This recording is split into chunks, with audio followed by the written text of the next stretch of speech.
औज़ुबिल्लाहिमिनश्शैतानिर्रजीम बिस्मिल्लाहिर्रहमानिर्रहीम। अस्सलाम वालेकुम स्टूडेंट। आज हम ninth class chapter number 5 exercise 5.2 question number 4 करेंगे। पिछली वीडियो में हमने 5.2 का क्वेश्चन नंबर 2 और 3 किया था। अब हम क्वेश्चन नंबर 4 स्टार्ट कर रहे हैं। क्वेश्चन क्या है? Minimize z is equal to 2x plus y subject to the constraint x plus y greater equal to 3, 7x plus 5y less than equal to 35, x greater equal to 0, y greater equal to 0। ठीक है बेटा, हमने इस function को minimise करना है। तो हम पिछले क्वेश्चन की तरह इन दो इनइक्वालिटी की सॉल्यूशन रीजन फाइंड करेंगे, और ये तीसरी और चौथी इनइक्वालिटी बताती है कि सॉल्यूशन रीजन का वो पोर्शन हम शेड करेंगे जो पहले क्वाड्रेंट में है, यानी फिजिबल रीजन फाइंड करनी है। ठीक है ना। जब भी ये दो इनइक्वालिटी आ जाएं, इसका मतलब है एक्स और वाई पॉजिटिव होता है पहले क्वाड्रेंट में, और पहले क्वाड्रेंट में रिस्ट्रिक्शन जब आ जाए तो वो फिजिबल रीजन फाइंड करना होता है। और लास्ट टाइम मैंने आपको बताया था ऐसे रीजन जिसको रिस्ट्रिक्ट कर दिया जाए फर्स्ट क्वाड्रेंट के लिए, वो फिजिबल रीजन। हम क्या करेंगे, इन दो इनइक्वालिटी को सॉल्यूशन रीजन फाइंड करेंगे पिछले क्वेश्चन की तरह, 5.1 की तरह, 5.2 के फर्स्ट 3 क्वेश्चन की तरह। हमने इस इनइक्वालिटी को टेक किया है। ठीक है, अब मैंने इसकी सॉल्यूशन रीजन फाइंड करनी है। मैंने इसकी एसोसिएटेड इक्वेशन लिखी, इनइक्वालिटी के साइन को रिप्लेस किया इक्वालिटी से, ये लीनियर इक्वेशन आ गई।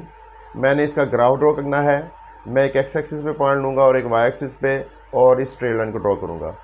एक्स इंटरसेप्ट के लिए मैंने वाई 0 पुट किया, यानी मैंने एक्स एक्सिस के ऊपर पॉइंट लेना है, और एक्स एक्सिस के ऊपर जब भी पॉइंट लें तो उस पॉइंट का क्या होता है, वाई कोऑर्डिनेट 0 होता है।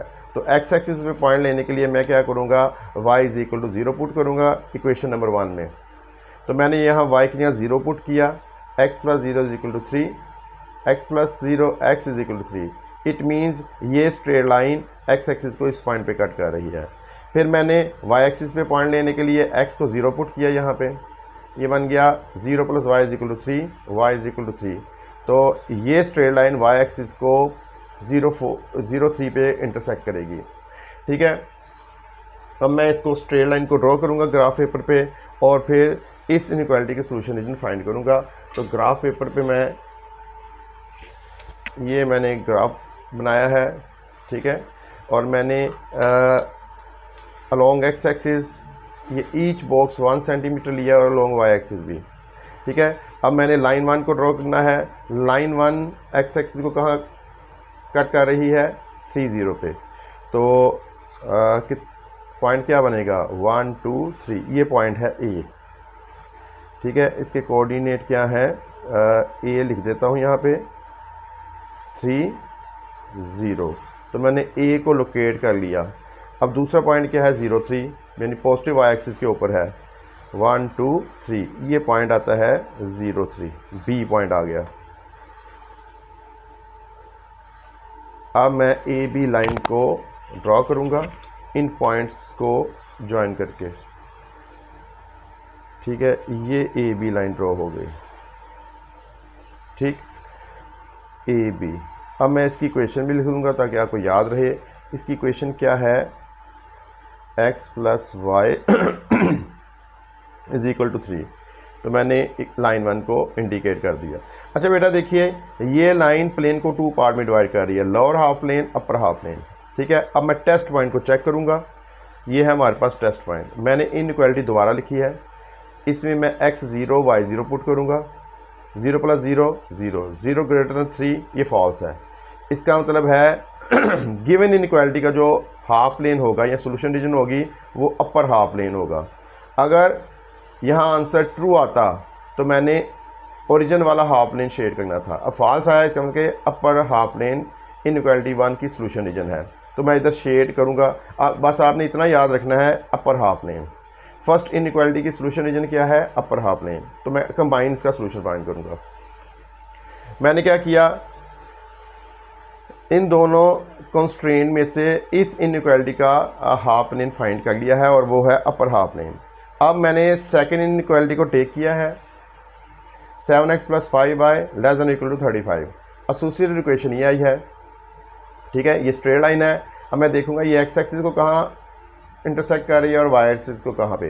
तो एक्स एक्सिस के ऊपर पॉइंट लेना है, मैं वाई ज़ीरो पुट करूँगा, put y is equal zero into, यहाँ ज़ीरो आ जाएगा तो ये बन जाएगा 7x plus 5 into zero, 5 zeros are zero, 7x plus zero 7x is equal to 35, 7 multiply हो रहा है दूसरा जाके डिवाइड, 7 5 आर 35।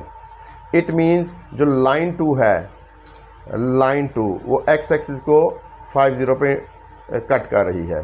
ठीक है, अब मैं देखूंगा ये पॉइंट वाई एक्सिस के ऊपर किसको कहाँ किस पॉइंट पे ये स्ट्रेट लाइन कट कर रही है, तो मैं x is equal to zero इधर पुट करूँगा, यह आ जाएगा 7 इंटू ज़ीरो प्लस 5 है, 7 zero are zero, zero plus 5 है 35। ठीक है ये, और 5 है इज इक्वल टू 35, 5 मल्टीप्लाई हो रहा है दूसरे जाके divide, 5 7 are 35। It means line 2 y axis को यहाँ पे इंटरसेक्ट कर रही है। तो बेटा इसको ड्रॉ करने के लिए मुझे 2 पॉइंट चाहिए थे, तो वो हमने फाइंड कर लिए हैं। अब मैं इनको ग्राफ पेपर पे लोकेट करूँगा और लाइन 2 को ड्रॉ करूँगा। हाँ भाई, पहला पॉइंट है 50, तो 1 2 3 4 ये है पॉइंट 50, यानी लाइन 2 एक्स एक्सिस को 50 पे कट कर रही थी, ये आ गई 50 ये पॉइंट। ठीक है, वाई एक्सिस के ऊपर पॉइंट क्या है 07, 1 2 3 4 5 6 और ये 7, ये पॉइंट आ गया हमारे पास 07। ठीक है, ये C है और ये D है। अब इनको मैं ज्वाइन करके स्ट्रेट लाइन ड्रॉ करूँगा और ये लाइन 2 होगी, ये लाइन 2। ठीक है, ये लाइन 2 बन गई। इसकी इक्वेशन भी मैं लिख लेता हूँ यहाँ पे ताकि याद रहे। ये है 7x plus 5y is equal to 35। अब टेस्ट पॉइंट आ जाता है। अब मैंने फाइंड करना है कि सेकंड इनइक्वालिटी का सोल्यूशन रीजन कौन सा हाफ लेना है। तो ओरिजिन टेस्ट पॉइंट होता है, मैंने इनइक्वालिटी को दोबारा लिख लिया है। अब मैं इधर ज़ीरो पुट करूँगा और इधर ज़ीरो, x ज़ीरो और y ज़ीरो, तो इसकी शेप ये बनेगी 7 ज़ीरो ज़र ज़ीरो, 7 5 ज़र zero, zero plus zero zero, zero less than equal to 35। Answer true आया है। इसका मतलब है इनइक्वालिटी 2 का सोल्यूशन वो हाफ लेन है जिस तरह ओरिजिन है। ठीक है, तो मैं ये वाला पोर्शन शेयर करूँगा, यानी इनइक्वालिटी 1 का प्लेन जो सोल्यूशन रीजन थी वो अपर हाफ प्लेन थी, इनइक्वालिटी 2 की solution region lower half plane है। इनका कॉमन एरिया ये बन रहा है पहले क्वाड्रेंट में। ठीक है, क्योंकि आपको मालूम है हमने फिजिबल रीजन फाइंड करनी है, और फिजिबल रीजन क्या होती है जिससे रिस्ट्रिक्ट कर लिया जाए पहले क्वाड्रेंट के लिए। तो अब हमने इन तीनों इनइक्वालिटी का वो कॉमन एरिया शेयर करना है जो फर्स्ट क्वाड्रेंट में है। तो इस लाइन से ऊपर और इस लाइन से नीचे और पहले क्वाड्रेंट में वो एरिया शेयर करूंगा मैं, और वही फिजिबल रीजन होगी। तो मैं ये शेयर करता हूँ ये।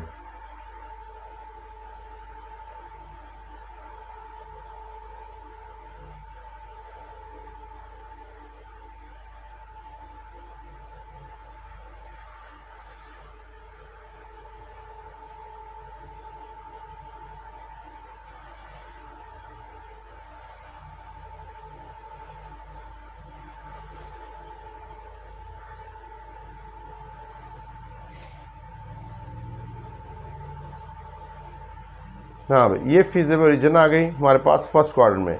तो हमने चारों इनइक्वालिटी का वो एरिया शेयर किया जो फर्स्ट क्वाड्रेंट में था। ठीक है, अब हम कॉर्नर पॉइंट देखेंगे। बेटा कॉर्नर पॉइंट हमें कोई फाइंड नहीं करना पड़ेगा। देखो ये सोल्यूशन रीजन है, तो ये उसकी बाउंड्री लाइन है। जहाँ पे सोल्यूशन रीजन की बाउंड्री लाइन इंटरसेक्ट कर रही है वो कॉर्नर पॉइंट होते हैं। तो एक कॉर्नर पॉइंट आ जाएगा हमारे पास A, दूसरा कॉर्नर पॉइंट है B, ठीक है, C और D। ये 4 कॉर्नर पॉइंट्स आ गए हैं हमारे पास। ठीक है, आपको मैंने पहले ही बताया था ऐसे पॉइंट जहाँ पे सोल्यूशन या फिजिबल रीजन की बाउंड्री लाइन इंटरसेक्ट करें। तो एक बाउंड्री लाइन ये है, एक ये है, ये कॉर्नर पॉइंट आ गया। एक ये बाउंड्री लाइन, एक ये बाउंड्री लाइन, ये कॉर्नर पॉइंट आ गया। एक ये बाउंड्री लाइन है और एक ये बाउंड्री लाइन है, ये कॉर्नर पॉइंट आ गया। एक ये बाउंड्री लाइन और एक ये कॉर्नर पॉइंट आ गया। इनको कॉर्नर पॉइंट को मैं लिख लूँगा आपके सामने। हाँ भाई, तो कॉर्नर पॉइंट हमारे पास ये आगे हैं। अभी मैंने आपको बताया था ना A, बी सी ये वाला और ये डी, ये कॉर्नर पॉइंट है। अब इनको तमाम कॉर्नर पॉइंट को मैं गिवन इनइक्वालिटी गिवन फंक्शन में पुट करूँगा। तो कॉर्नर पॉइंट है ए बी सी डी। तो पहले कॉर्नर पॉइंट को हम ये चेक कर रहे हैं, ये फंक्शन है हमारे पास, ठीक है, जिसको हमने मिनिमाइज़ करना है। क्वेश्चन में यही था ना, ये मिनिमाइज इज 2x + y, तो इसको हमने मिनिमाइज़ करना है। तो बेटा इसमें कॉर्नर पॉइंट है 3 0। पहले मैं x की जगह 3 पुट करूँगा और y की जगह क्या पुट करूँगा 0। देखो बेटा इधर 3 आया, 2 3 6 और यहाँ 0 है, 6 + 0 6। तो गिवन फंक्शन की वैल्यू इस कॉर्नर पॉइंट पे आई है 6। हमने मिनिमम देखनी है। अब दूसरा कॉर्नर पॉइंट ये है b, x 0 और y 3 पुट किया, x 0 y 3, 2 0 0 3, 0 + 3 3। तो बेटा इस कॉर्नर पॉइंट पे फंक्शन की वैल्यू आई है 3। अब मैं कॉर्नर पॉइंट c पुट करने लगा हूँ, x 5 y 0, x 5 y 0, 2 5 10 + 0 10, 10 + 0 10। इस कॉर्नर पॉइंट पे फंक्शन की वैल्यू है 10। Next corner point d, x 0 y 7, 2 0 0, 0 + 7 7। तो बेटा देखो पहले कॉर्नर पॉइंट पे 6, दूसरे पे 3, ये सबसे कम है, तीसरे पे 10 और फोर्थ कॉर्नर पॉइंट पे 7 है। तो सबसे मिनिमम वैल्यू ये है, ठीक है। किस कॉर्नर पॉइंट पे है? 0 3 पे। तो हमने देख लिया इस कॉर्नर पॉइंट पे फंक्शन की वैल्यू मिनिमम है, तो ये कॉर्नर पॉइंट ऑप्टिमल सोल्यूशन होगा। देखिए भाई, सो गिवन फंक्शन इज मिनिमम, यानी मिनिमम वैल्यू क्या है 3, किस कॉर्नर पॉइंट पे? इस कॉर्नर पॉइंट पे। तो ये ऑप्टिमल सोल्यूशन होगा, ठीक है ना। गिवन फंक्शन की जो मिनिमम वैल्यू है वो क्या आ रही है 3, किस कॉर्नर पॉइंट पे आ रही है? इस पे। तो ये आपका रिक्वायर्ड ऑप्टिमल सोल्यूशन होगा, मिनिमम वैल्यू इस कॉर्नर पॉइंट पे है। तो ये था बेटा 5.2 का क्वेश्चन नंबर 4। अब बेटा क्वेश्चन नंबर 5 है 5.2 एक्सरसाइज। उसने कहा है मैक्सिमाइज करें फंक्शन को। ये फंक्शन है और आपको मालूम है इसको ऑब्जेक्टिव फंक्शन कहते हैं। जिस फंक्शन को मैक्सिमाइज या मिनिमाइज करना हो ऑब्जेक्टिव फंक्शन, इससे रिलेटेड ये कंस्ट्रेंट है, ठीक है। ये दो इनइक्वालिटी हमें फिजिबल रीजन का बताती हैं कि हमने पहले क्वाड्रेंट वाला एरिया शेड करना है जो सबका कॉमन एरिया होगा। मैंने बेटा इन दो इनइक्वालिटी की सोल्यूशन रीजन उसी तरह फाइंड करेंगे जैसे हम पहले फाइंड करते थे। तो इस इनइक्वालिटी को हमने टेक किया, इसकी एसोसिएटेड इक्वेशन लिखी। कैसे लिखी? इनइक्वालिटी के साइन को रिप्लेस किया इक्वालिटी से। अब मुझे मालूम है ये लीनियर इक्वेशन स्ट्रेट लाइन को रिप्रेजेंट कर रही है। इसको ड्रॉ करने के लिए मुझे 2 पॉइंट चाहिए, एक्स एक्सिस पे और वाई एक्सिस पे। एक्स एक्सिस के ऊपर पॉइंट लेना हो तो वाई को 0 पुट करेंगे, इधर वाई 0 पुट करेंगे। 2x + 0 = 10, 2x + 0 2x, 2 मल्टीप्लाई हो रहा है, दूसरा जाके डिवाइड। x हमारे पास आया है 5। इसका मतलब है ये स्ट्रेट लाइन एक्स एक्सिस को कहाँ कट कर रही है? 5 0 पे। अब मैं देखूंगा कि ये स्ट्रेट लाइन वाई एक्सिस को कहाँ कट कर रही है। तो वाई एक्सिस के ऊपर पॉइंट लेने के लिए मैं एक्स को 0 पुट करूंगा यहाँ पे, ठीक है। तो यहाँ पे x 0 पुट करें, 2 0 0, 0 + y 10, y = 10। इट मीन्स ये स्ट्रेट लाइन वाई एक्सिस को 0 10 पे इंटरसेक्ट कर रही है। बेटा इस स्ट्रेट लाइन को मैं आसानी से ड्रॉ कर सकता हूँ, क्योंकि किसी भी स्ट्रेट लाइन को ड्रॉ करना हो तो उसके ऊपर 2 पॉइंट लेने चाहिए, ठीक है। कम से कम किसी भी स्ट्रेट लाइन को ड्रॉ करना हो तो एटलीस्ट 2 पॉइंट होने चाहिए, वो हमने फाइंड कर ली है। अब मैं इस स्ट्रेट लाइन को ड्रॉ करूँगा ग्राफ पेपर पे।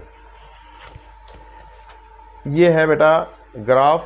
आपने क्या करना है, along x axis each box आपने 1/2 सेंटीमीटर के इक्वल लेना है, क्योंकि वैल्यूज ज़्यादा है, ठीक है ना। यहाँ पे है तो 5 0 और 0 10, नेक्स्ट है 14 तक जाती है।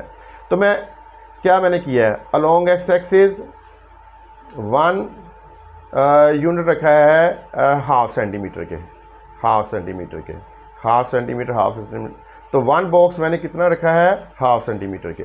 अब मैंने लाइन 1 को ड्रॉ करना है। मेरे पास कौन कौन से पॉइंट हैं? 5 0, ठीक है। यानी कि लाइन 1 एक्स एक्सिस को 5 0 पे इंटरसेक्ट कर रही है पॉजिटिव एक्स एक्सिस पे। तो ये बनेगा, ये देखो 1 2 3 4 5, ये पॉइंट आता है 50, ये पॉइंट आ गया ए, इसके कोऑर्डिनेट क्या हैं 50, ठीक है। इसको मैंने ग्राफ पेपर पे लोकेट कर लिया। अब मैं इसको लोकेट करूँगा तो 0 10 यानी ये पॉजिटिव वाई एक्सिस पे 5 यूनिट पे है। देखिए कैसे होगा, 1 2 3 4 5 6 7 8 9 10, ये आ गया आपके पास पॉइंट बी,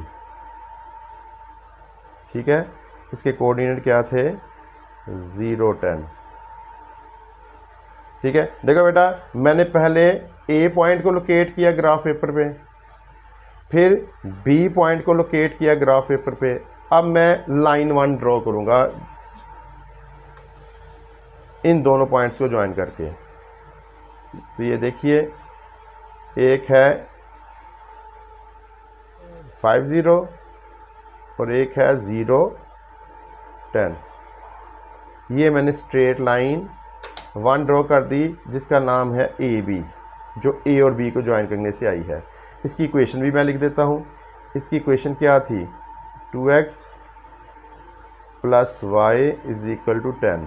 देखो बेटा, लाइन 1 को मैंने इन दो पॉइंट्स को टेक करके ज्वाइन किया है, तो ये लाइन 1 ड्रॉ हो गया जो कि ए बी है, ठीक है। अब मैं इसका सॉल्यूशन रीजन फाइंड करूँगा।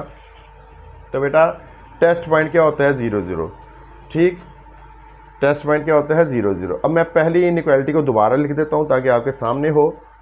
फर्स्ट इनइक्वालिटी क्या थी, 2x + y ≤ 10। अब मैंने इनइक्वालिटी 1 की सॉल्यूशन रीजन फाइंड करनी है। तो टेस्ट पॉइंट ये है, x 0 पुट करेंगे, y 0 पुट करेंगे। देखो 2 × 0 0, 0 + 0 0, 0 < 10, 0 10 से लेस होता है, ट्रू है। इसका मतलब है टेस्ट पॉइंट ने हमें प्रूव कर दिया कि पहली इनइक्वालिटी की सॉल्यूशन रीजन वो हाफ प्लेन होगा जिस पर ओरिजिन है।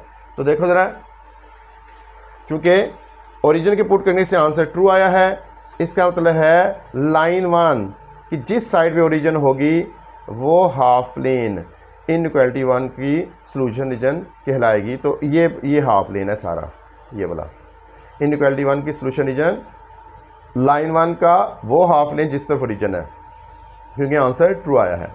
अब मैं इनइक्वालिटी 2 की सॉल्यूशन रीजन फाइंड करूंगा। सेम प्रोसीजर होगा। मैंने इनइक्वालिटी 2 को टेक किया, इसकी एसोसिएटेड इक्वेशन लिखी। ये स्ट्रेट लाइन है। मैं इसको ड्रॉ करने के लिए मुझे दो पॉइंट चाहिए, एक एक्स एक्सिस पे और एक वाई एक्सिस पे। तो एक्स एक्सिस के लिए मैं क्या करूँगा, पुट y = 0 × 2, ठीक है। एक्स एक्सिस के ऊपर पॉइंट लेना है। मैंने इक्वेशन 1 के y की जगह क्या पुट करूँगा 0, 2 0 = 0, x + 0 x = 14। इसका मतलब है जो लाइन 2 है वो x एक्सिस को 14 0 पे इंटरसेक्ट कर रही है। तो x एक्सिस के ऊपर पॉइंट आ गया। अब मैंने देखना है ये पॉइंट y एक्सिस को कहाँ इंटरसेक्ट कर रही है। उसके लिए y एक्सिस के लिए पॉइंट लेना है, x 0 पुट करेंगे, क्योंकि आपको मालूम है y एक्सिस के ऊपर पॉइंट लेना हो तो पॉइंट का x कोऑर्डिनेट क्या पुट करते हैं 0। तो हमने क्या किया, x 0 पुट किया, यहाँ 0 आएगा, 0 + 2y = 14, 0 + 2y 2y, 2 मल्टीप्लाई हो रहा है दूसरे जाके डिवाइड। इसका मतलब लाइन 2 y एक्सिस को इस पॉइंट पे इंटरसेक्ट कर रही है। अब मैंने लाइन 2 को ड्रॉ करना है। मेरे पास दो पॉइंट आ गए हैं, एक x एक्सिस पे और एक y एक्सिस पे। मैं इनको लोकेट करूंगा, ठीक है। हाँ भाई, पॉइंट C किधर है, C है 14 0। तो देख लो 1 2 3 4 5 6 7 8 9 10 11 12 13, ये आ गया 14 0, ये पॉइंट C है। इस पॉइंट को मैंने x एक्सिस पे लोकेट कर दिया। अब y एक्सिस पे कौन सा पॉइंट है 0 7। हाँ भाई 0 7 कहाँ बनेगा, 1 2 3 4 5 6 7, ये आ गया पॉइंट D। ये है पॉइंट D, इसके कोऑर्डिनेट थे 0 7। देखिए भाई, पहले मैंने पॉइंट C को लोकेट किया 14 0, फिर मैंने D को लोकेट किया 0 7। अब इनको मिला के मैं CD लाइन ड्रॉ करूँगा, इनको ज्वाइन करके ना CD लाइन। ये देखिए ये पॉइंट है डी और ये सी, ठीक है, ये सी पॉइंट है, ये डी पॉइंट है, इनको ज्वाइन करेंगे, ये स्ट्रेट लाइन बनी है, इसका नाम है सी डी, ठीक है। इसकी इक्वेशन लिख लेते हैं यहाँ पे। ये कौन सी लाइन है, x plus 2y is equal to 40। तो देखो बेटा, मैंने लाइन 1 ड्रॉ की, लाइन 2 ड्रॉ की। अब टेस्ट पॉइंट देखिए, टेस्ट पॉइंट से हमें इनइक्वालिटी 2 की सोल्यूशन रीजन का पता चलेगा। तो ये टेस्ट पॉइंट है, हमने 0 0 ओरिजिन टेस्ट पॉइंट लिया। मैं इनइक्वालिटी को दोबारा लिख देता हूँ आपके सामने। किसी भी इनइक्वालिटी की सोल्यूशन रीजन फाइंड करनी हो तो टेस्ट पॉइंट में पुट करते हैं।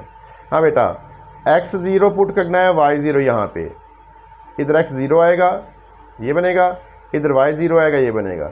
2 0 आर 0, 0 प्लस 0 0, आंसर ट्रू आया है।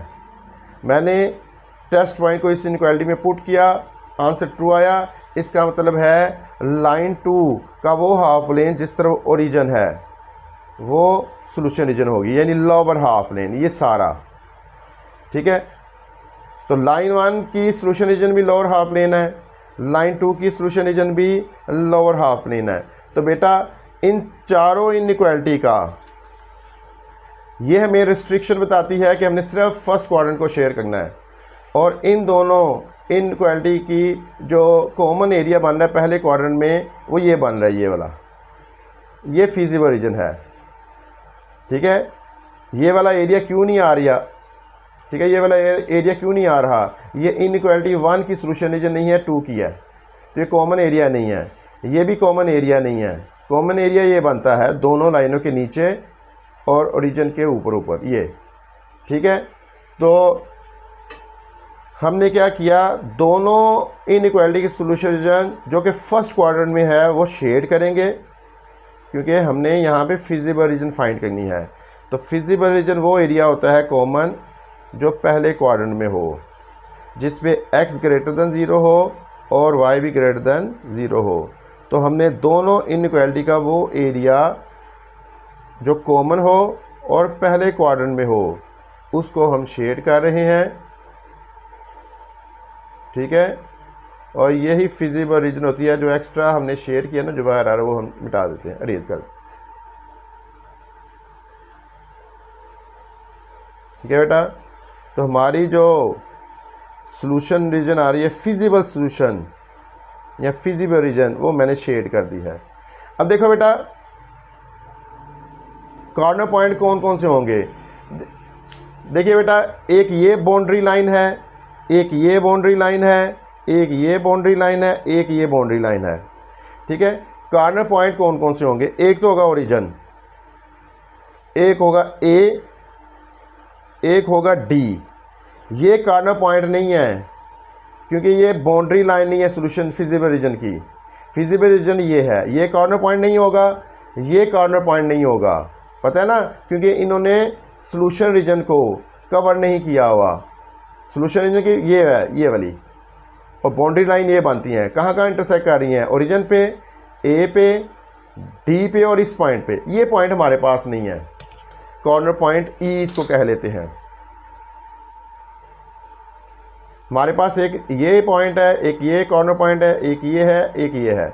ये तीन हमें मालूम है, ई नहीं मालूम। जैसा कि हमने क्वेश्चन नंबर 1 में किया था, हम दोनों लाइन की इक्वेशन को साइमल्टेनियसली सॉल्व करके कॉर्नर पॉइंट फाइंड कर लेंगे। तो ये देख लीजिए, इसमें मैंने लाइन जो 1 है उसकी इक्वेशन लाइन 2 की नहीं लिखी है, ठीक है ना। तो ये लिख लेते हैं अभी दोबारा। ये हमारे पास है ये वाली, और लाइन 1 की इक्वेशन ये है 2x plus y is equal to 10। ये लाइन 1 है, ये लाइन 2। अच्छा बेटा, कॉर्नर पॉइंट ई हम कैसे फाइंड करेंगे, दोनों इक्वेशंस को सॉल्व करके। हाँ भाई, अब हमने क्या करना है, हमने कॉर्नर पॉइंट ई फाइंड करना है। हमने दोनों लाइंस की इक्वेशन को दोबारा लिख लिया, लाइन 1 लाइन 2, ठीक है। एक थी लाइन 1 ये वाली, और लाइन 2 को उनको दोबारा लिखा ताकि हमारे पास कॉर्नर पॉइंट ई आ जाए। No will find the corner point E. ये दोनों इक्वेशंस हैं। देखो बेटा, हम क्या करेंगे, किसी एक वेरिएबल को हमने कैंसिल करना है, ठीक। तो हम क्या करेंगे, कैंसिल करने के लिए ये x है, ये 2x है, इस इक्वेशन को 2 से मल्टीप्लाई करेंगे ताकि ऊपर भी 2x आ जाए और नीचे भी 2x आ जाए। क्या किया, multiply equation number 1 by 2, multiply equation number, ठीक है, y को कैंसिल करना है हमने। चलें, x भी कैंसिल हो सकता है, y भी कैंसिल हो सकता है, तो हम y को कैंसिल कर रहे हैं। तो पहली इक्वेशन को हमने 2 से मल्टीप्लाई किया है, मल्टीप्लाई इक्वेशन नंबर 1 बाय 2। 1 को, ये 1 इक्वेशन है, 2 से मल्टीप्लाई किया है। तो जब मल्टीप्लाई करते हैं तो लेफ्ट साइड को भी करते हैं और राइट साइड को भी। तो ये मल्टीप्लाई करेंगे, 2 2 ज़ार 4x, 2 इंटू वाई 2y, 2 10 ज़ार 20। इक्वेशन नंबर 1 को हमने 2 से मल्टीप्लाई किया है ताकि यहाँ पे 2y आ जाए। इधर 2x भी बना सकते हैं। तो ये बन गया हमारे पास 4x + 2y = 20। अब हम क्या करेंगे, इन दोनों इक्वेशंस में ये 2y बन चुका है, ठीक है। इन दोनों इक्वेशंस में एक ये 2y है और एक ये 2y है। अब हम क्या करेंगे, y को कैंसिल करने के लिए इक्वेशन 2 और इक्वेशन 3 को सब्ट्रैक्ट कर देंगे। सब्ट्रैक्टिंग इक्वेशन नंबर 2 एंड 3, ये मैंने 2 लिखी है, ये 3 लिखी है। अब ये सेम बन चुके हैं। जब सब्ट्रैक्ट करते हैं ना तो नीचे वाली इक्वेशन के साइन चेंज करते हैं, ठीक है। अब ये क्या हो जाएगा, 2y - 2y, ये कैंसिल हो जाएंगे। अब ये होगा काउंट x - 4x, तो कैलकुलेटर से कर लीजिएगा 1 - 4, -3 बनेगा, 7x लगा दीजिएगा। ये बनता है 14 - 20, ये -6 बनेगा, ठीक है। कैसे किया, हमने इक्वेशन नंबर 1 को 2 से मल्टीप्लाई किया ताकि 2y बन जाए, बन गया। फिर 2 और 3 को सब्ट्रैक्ट किया। जब सब्ट्रैक्ट करते हैं नीचे वाली इक्वेशन के साइन चेंज, ये इससे कैंसिल हुआ, यहाँ आ गया हमारे पास -3x = -6। इसको रेज कर लेते हैं।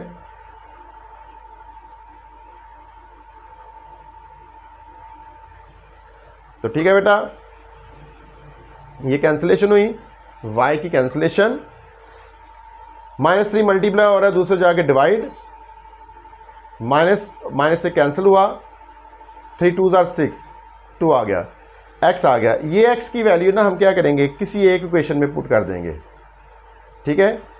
ये x की वैल्यू किसी एक में, तो हमने 1 में पुट किया। यहाँ पे क्या बनेगा, पुट x = 2 in 1, यहाँ लिखोगे 2, ये बन जाएगा 2 × 2, 2 2 ज़ार 4, 4 राइट में जाके -4 बना, 10 - 4 6, तो y की वैल्यू क्या आ गई, 6। कॉर्नर पॉइंट हमारे पास आ गया 2 और 6, ये ई आ गया।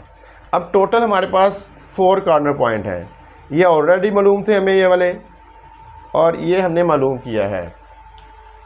देखिए ना, एक ओरिजिन मालूम था, ए मालूम था, डी मालूम था, ई मालूम किया है। अब ये 4 कॉर्नर पॉइंट है। ये तमाम कॉर्नर पॉइंट हम गिवन फंक्शन में पुट करेंगे और देखेंगे कि क्या आता है हमारे पास आंसर मैक्सिमम। हाँ भाई,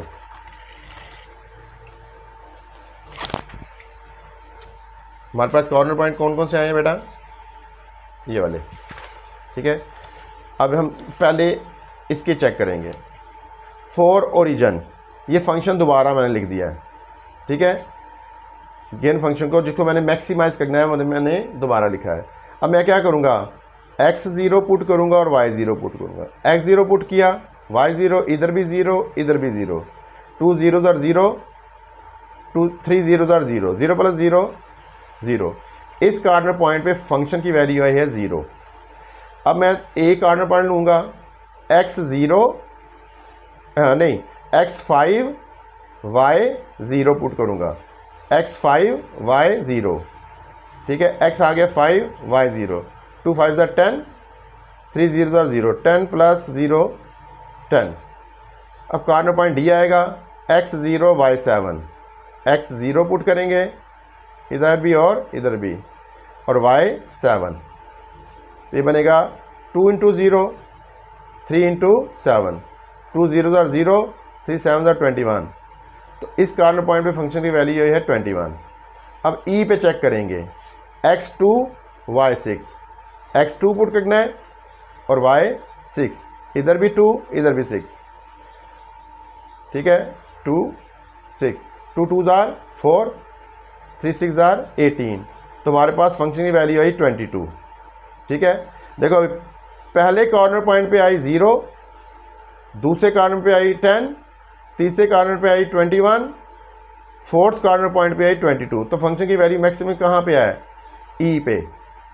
सो given function is maximum at, यानी एट कॉर्नर पॉइंट ई, और मैक्सिमम वैल्यू क्या है 20। इसका मतलब है फंक्शन इस कॉर्नर पॉइंट पे मैक्सिमम वैल्यू रखता है, तो ये कॉर्नर पॉइंट आपका सोल्यूशन होगा, ऑप्टिमल सोल्यूशन। ये था बेटा एक्सरसाइज 5.2 क्वेश्चन नंबर 5। हमने इसको मैक्सिमाइज करना था, दोबारा देख लीजिए। इसको थोड़ा सा मैं रिवाइंड कर लेता हूँ या रिवाइज कर लेता हूँ। हमने फंक्शन की मैक्सिमम वैल्यू बताना था कि किस कॉर्नर पॉइंट पे फंक्शन की वैल्यू मैक्सिमम है। हमने पहली इनइक्वालिटी की सोल्यूशन रीजन फाइंड की, दूसरी इनइक्वालिटी की सोल्यूशन रीजन फाइंड की।